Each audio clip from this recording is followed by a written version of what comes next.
This is Jack again. We're going to demonstrate the steel weed whacker.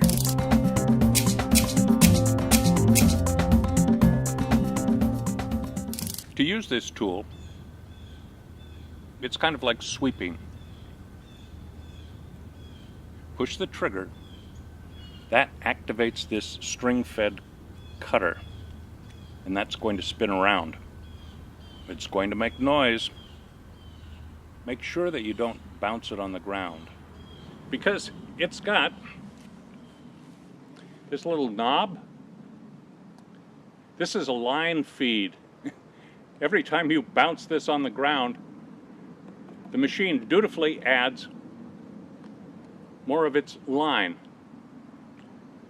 You don't need to do that too many times before you've used up all of the line on the spool.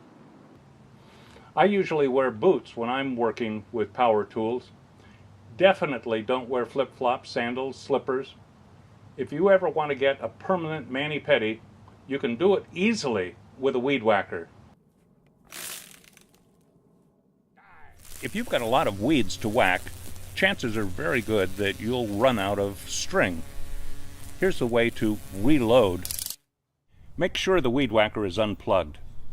Then push and turn the center knob until it pops out. You can then remove the head from the screw. Remove any string left coiled around the interior. Cut a section of new line at a 45-degree angle to make a sharp edge.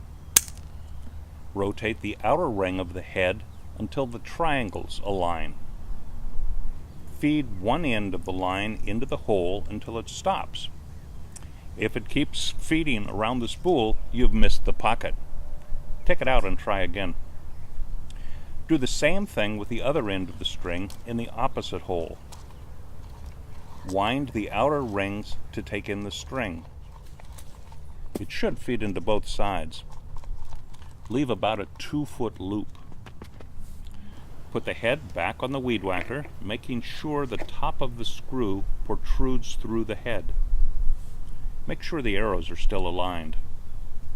Press and twist the knob clockwise until it tightens.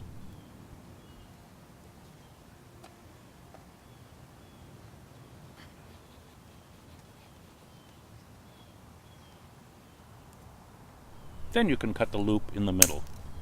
And that's how you load your weed whacker. Now you're ready to whack some weeds.